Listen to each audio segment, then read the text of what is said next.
Dio.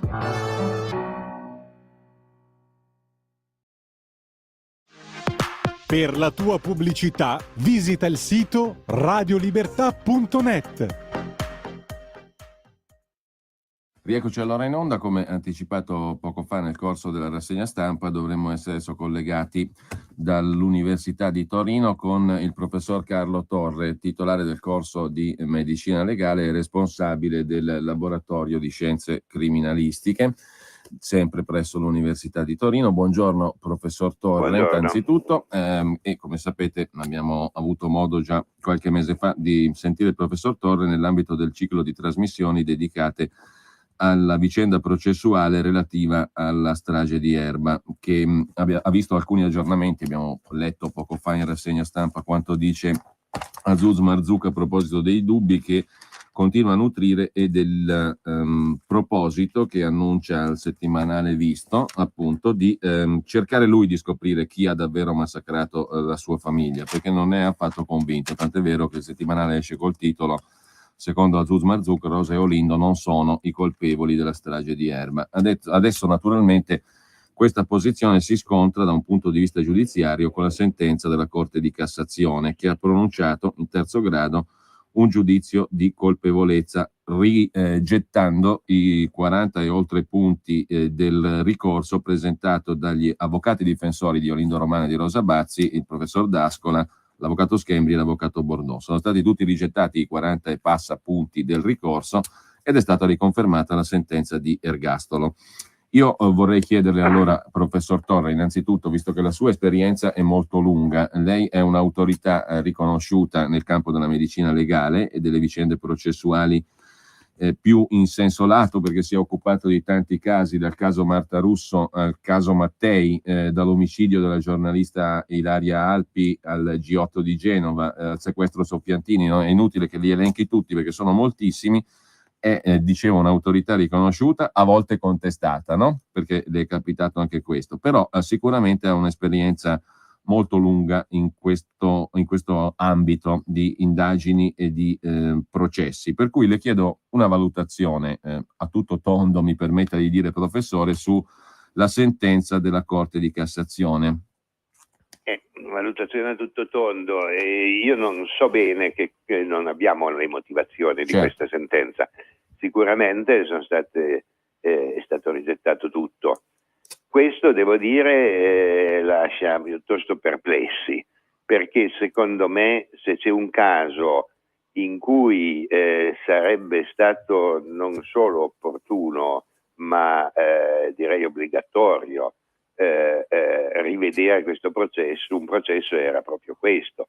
C'erano state troppe omissioni di indagini, di accertamenti che erano stati richiesti, non sono stati fatti. Si pensi alla famosa tenda, non è neanche stata guardata, e insomma tante cose che direi proprio senza che la Cassazione dovesse entrare nel merito, ovviamente, cosa che non può fare, mi risulta, non sono un giurista poi io.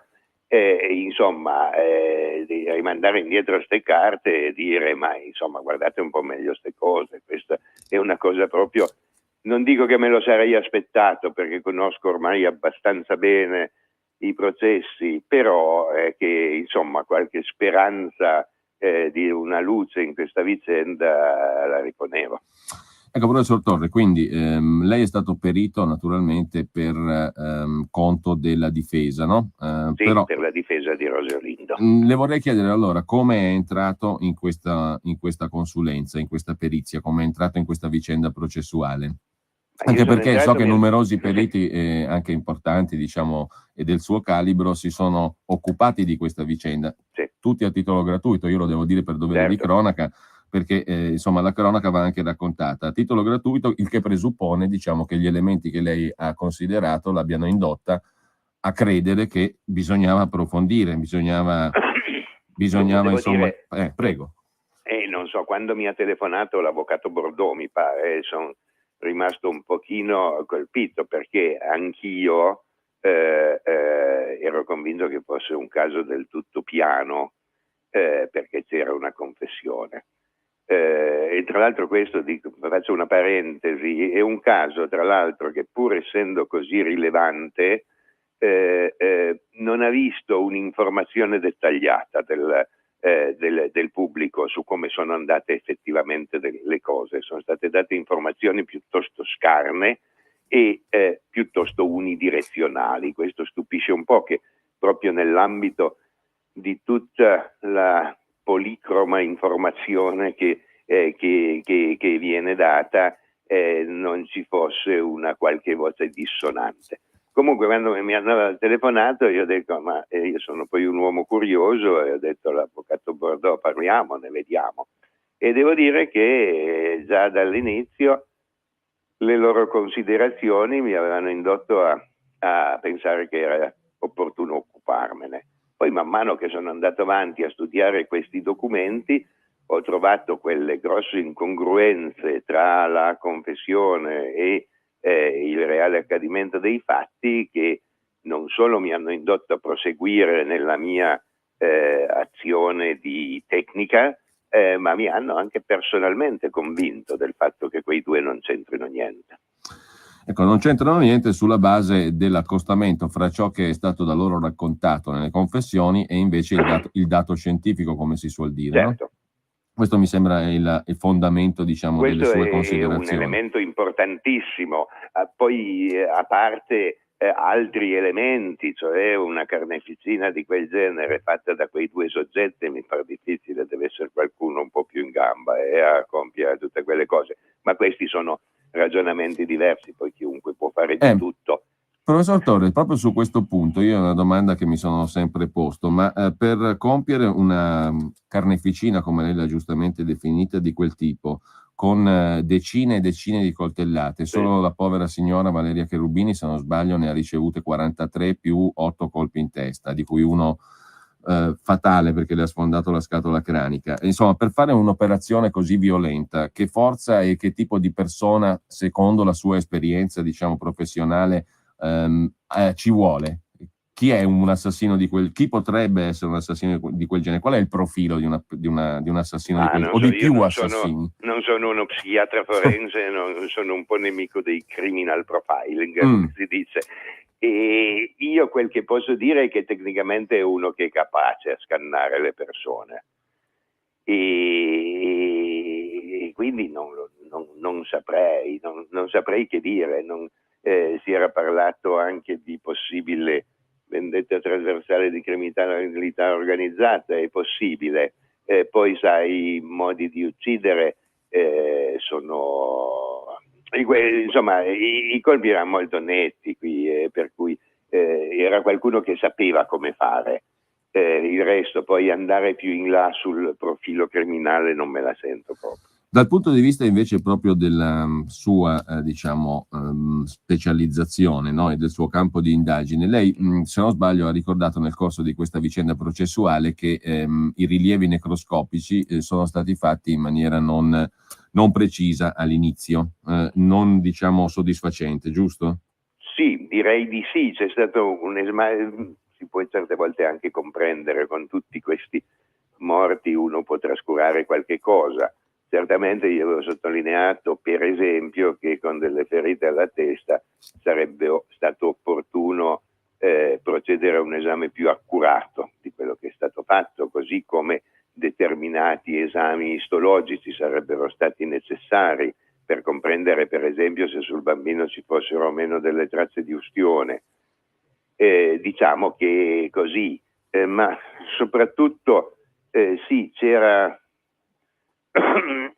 soprattutto come capita spesso in questi casi, direi che sono le conclusioni, cioè ci sono degli accertamenti che possono essere criticati e poi da questi accertamenti vengono tratte delle conclusioni che sono in grandissima parte arbitrarie.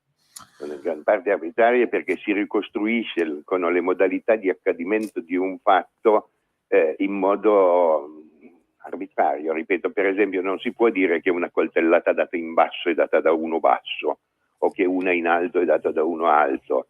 Io avevo scritto anche nella mia consulenza che è chiaro che a seconda di come brandisco un coltello, se sono alto posso benissimo dare una coltellata a una coscia a una persona, se sono basso posso benissimo dargliela nel collo, perché non è che si tratti di una lotta tra una formica e un elefante, si tratta di persone di altezze che possono essere variabili. E in questo senso dico che gli accertamenti medico-legali sono stati in parte carenti, però questo insomma può essere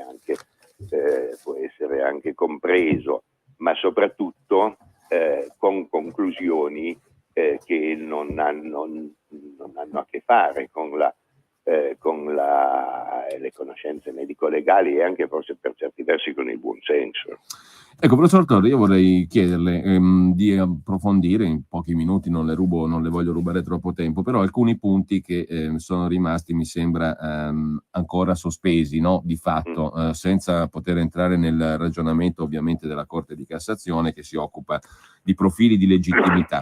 Però di fatto mi sembra che noi abbiamo dei dati che poi vedo sono anche quelli che fanno sollevare dubbi anche a un altro dei personaggi colpiti da questa strage, perché c'è stata una netta divaricazione fra, diciamo così, le famiglie delle vittime, nettamente colpevolista la famiglia Castagna, diciamo, che ha sempre, anzi, diciamo, molto energicamente combattuto contro chiunque mettesse in dubbio la responsabilità di Olindo Romano e Rosa Bazzi, me compreso, devo dire, destinatari di mail sono infiniti, a dir la verità, e di attacchi, e dall'altra parte c'è invece una persona che comunque la si voglia giudicare, ha un profilo, diciamo, ambiguo presso l'opinione pubblica, ma anche presso l'autorità giudiziaria, ma comunque gli hanno orrendamente ucciso il primogenito, il primo figlio maschio di 2 anni, e la moglie che lui dice di amare. Ora, Azouz Marzouki, il quale invece racconta di dubbi e molto spesso, diciamo, fa degli esempi che sono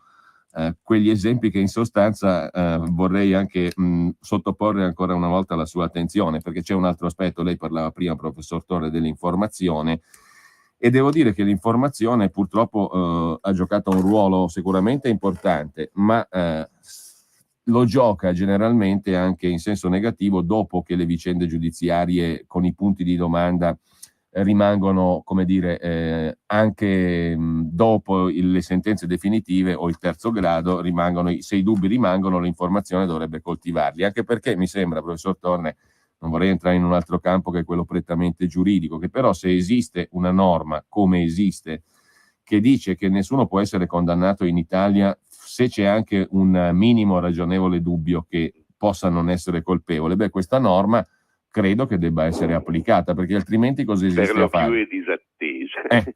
La sua esperienza ci dice che è disattesa. La mia esperienza mi dice questo. Però l'abbiamo fatta per dare una garanzia reale ai cittadini, no? Quindi se c'è un ragionevole dubbio, la condanna non può essere comminata. Invece in molti casi, lei dice, purtroppo non è così. Potremmo parlare anche del caso di Marta Russo, no?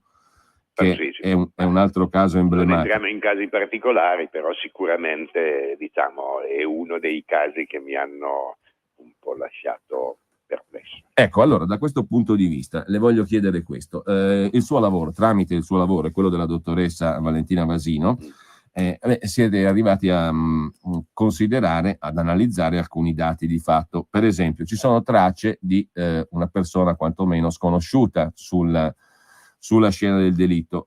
Le chiedo, professor Torre, questo dato è stato valutato, non è stato valutato, sarebbe stato sufficiente per chiedere un approfondimento, per avere dei dubbi? È già un dato che avrebbe meritato degli approfondimenti, certamente.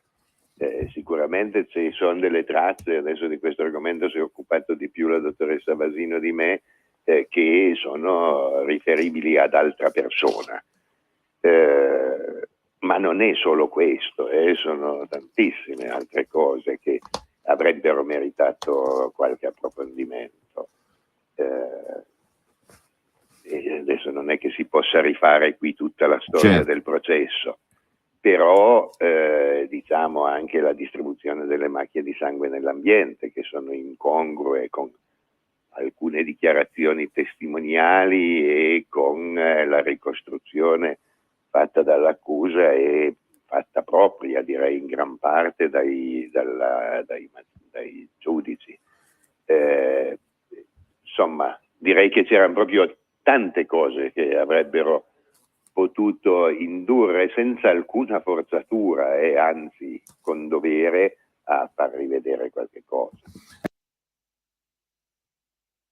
L'altro aspetto che da profano, diciamo, mi ha colpito è il fatto che l'analisi dei RIS, ne avevamo parlato anche a suo tempo, certo. Però l'analisi dei carabinieri ci dice che i due condannati, Olindo Romano e Rosa Bazzi, secondo la dinamica da loro stessi raccontata e fatta propria dalle sentenze, diciamo, dopo aver compiuto quella carneficina, tornano a casa loro e in casa loro non si trova, né nel tragitto dal loro percorso per tornarvi, non si trova alcuna traccia del sangue delle vittime. Ecco, questo dato è eclatante alla luce delle metodologie di indagine di oggi. Il dato eclatante, diciamo, rimane lì in sospeso anche quello dal suo punto di vista scientifico, ma altro professor che Torre? è un dato molto eclatante perché insomma è già stato detto, e se basta vedere l'ambiente in cui sono avvenuti i fatti, lì di sangue se ne è versato tantissimo.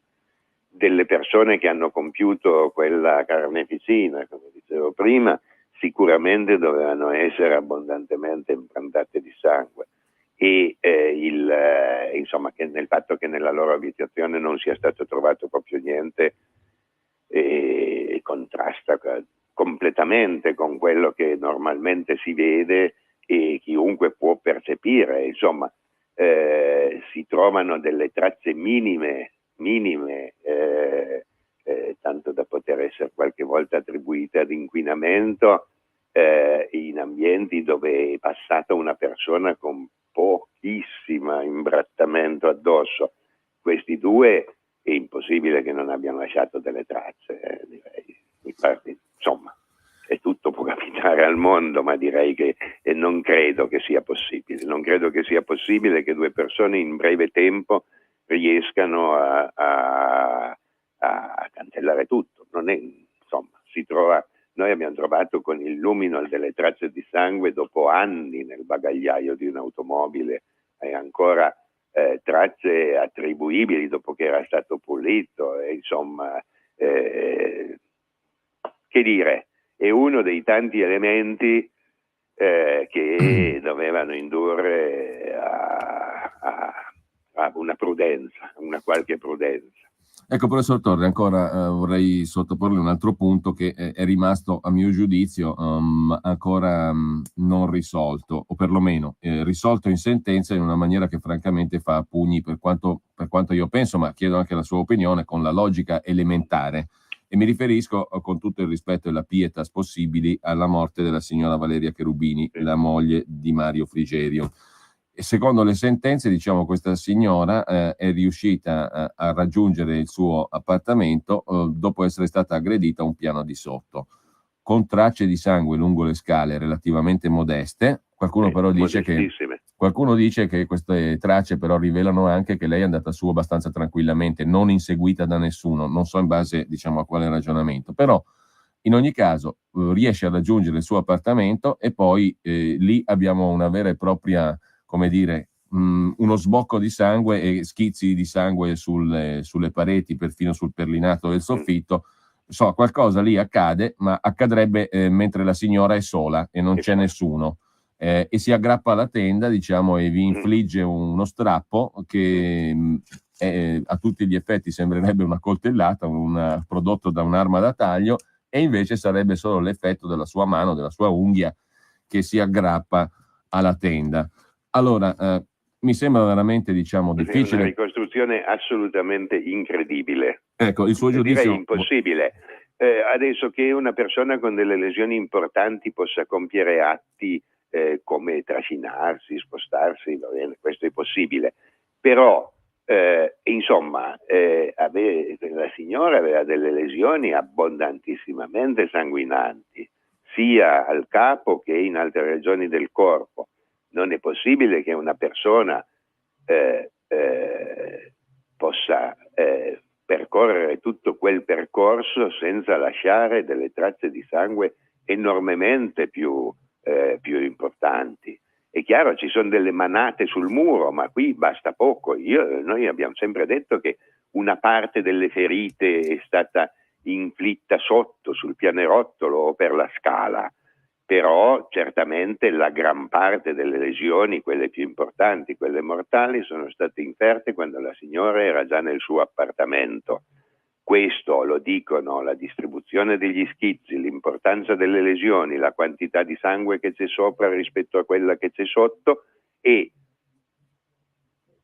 essenziale la presenza delle macchie di sangue sul vetro della finestra, il taglio nella tenda, perché ora pensare che questo taglio nella tenda sia stato prodotto da un afferramento è una cosa che, se lo dici a qualsiasi casalinga, ride.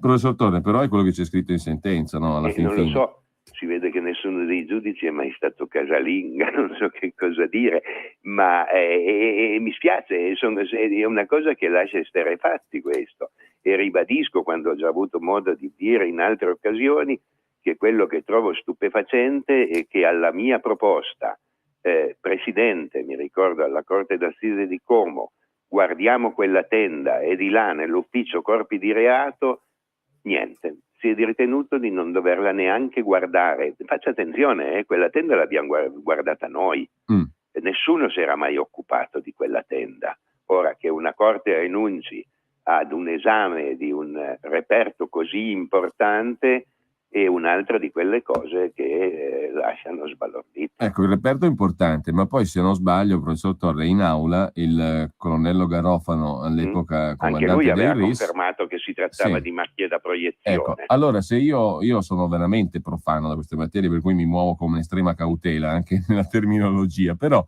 se una persona lancia macchie di sangue da schizzo sulle pareti, sul perlinato, nell'ambiente in cui viene ritrovata morta, quasi sul soffitto, quindi vuol dire che è stata colpita lì. Ma cosa è successo? Allora, che si è accoltellata da sola, si è tagliata la gola da sola, questa povera donna? Come può essere? Tra l'altro, non dimentichiamo che c'è un'altra cosa, su quella tenda c'è anche una ciocca di capelli, e la ciocca di capelli si distacca nell'atto in cui viene inferto un colpo al capo. Appunto, dico, ma tutti... appunto, perché i colpi sono stati dati lì, che cosa devo dire? L'ho già detto in tutte le salse, non ci hanno creduti, e cioè non hanno neanche preso in considerazione, più che non ci hanno creduti, direi, questa nostra ricostruzione, che è l'unica congrua con i reperti oggettivi. Per il resto non so, più che delusione, cosa posso esprimere. No, certo, delusione, perché, ma soprattutto sotto un profilo, diciamo, di valenza generale, no? Perché il messaggio che ci viene fuori è che questi elementi, che dovrebbero essere scontati, ovvi direi, no? Penso che qualsiasi suo collega possa convenire su quanto lei sta dicendo, immagino, no? Ma direi di sì, qualsiasi collega, e non è mai stata fatta neppure una perizia su questi argomenti. Sono tutte... sono delle consulenze, c'è la consulenza di parte dell'accusa, c'è la consulenza di parte della difesa. Ora, che una corte d'assise, una corte d'assise d'appello non ritengano necessario disporre, di fronte a delle visioni così contrastanti delle due parti, un accertamento da parte di un perito sopra le parti, direi che è stradissimo. Ecco, ultima cosa, professor Torre, ne avevamo già parlato, però vorrei un pochino approfondirla prima di congedarci e di salutarci, cioè il fatto che indubitabilmente dagli atti e dalle testimonianze dei primi due soccorritori emerge che la signora Cherubini grida aiuto, la sente anche il marito, no? Certo. Quindi, e non è che è un fiato di voce, diciamo, è un gridare vero e proprio. Una persona, nelle condizioni in cui è stata ritrovata la signora Cherubini post mortem, diciamo, poteva gridare aiuto? Direi che è difficile immaginare che sia che potesse gridare così vivacemente. E allora, se non poteva, diciamo, evidentemente non era stata ancora colpita in maniera mortale. Ma sul fatto che qualcuno sia andato là sopra non c'è dubbi. Quando già c'erano i soccorritori. Ecco, da questo mi sembra, professor Torre, e dal fatto che lei e la dottoressa Vasino abbiate anche considerato una macchia di sangue della signora Cherubini che si trova da Striscio, se non ricordo male, nell'alloggio Castagna, è nata l'ipotesi che la via di fuga degli assassini ormai impedita dall'accorso dei soccorritori, certo, fosse che appunto... se erano ritornati indietro un pochino perché c'era il fumo, allora in quella fase uno può sgattaiolare lì, lasciare qualche macchia e poi scappare. Sappiamo tutti che l'altezza dell'alloggio Castagna dal suolo è poca, un paio di metri. Ecco, chiunque quella può saltare poteva giù. essere una via di fuga, il Quella terrazzino. potrebbe benissimo essere una via di fuga. Però, allora, l'ultima domanda, ma se fossero fuggiti da lì con la carneficina fatta e quindi madidi di sangue, non avrebbero lasciato tracce pesanti sul terrazzino piuttosto che qualche traccia c'è, tra l'altro, è di difficile interpretazione perché non è stata mai tipizzata. Bisogna vedere poi qual è stata la conservazione dell'ambiente lì fuori e soprattutto come è stato fatto nell'immediatezza dei fatti il sopralluogo per ricercarle queste eventuali tracce di sangue. Perché agli atti non ci sono indagini che riguardino... No, su questo no, ci sono delle generiche dichiarazioni sul fatto che si sia cercata l'eventuale via di fuga, mi pare di ricordare, poi adesso non ricordo proprio tutto, però un verbale di sopralluogo dettagliato che riguardi l'eventuale presenza di vie di fuga non mi ricordo che ci fosse. Professor Torre, io la saluto a questo punto, la ringrazio, la saluto anch'io. Le auguro buon lavoro e buona giornata. Continui a lavorare su questo argomento che merita. Merita sì, professore, io gli ho spiegato ieri poi in privato anche il perché, ma lo rendo pubblico perché secondo me questo caso non va chiuso. Non bisogna smettere di parlarne. Non bisogna smettere di parlare quando ci sono motivi di ritenere che le cose non siano state fatte per bene, con tutto il rispetto dei giudici. Con tutto il rispetto, altro che... Ma più che dei giudici direi della funzione del giudizio, ecco, direi questo. Intanto grazie al professor Carlo Torre e a risentirci, buon lavoro professore.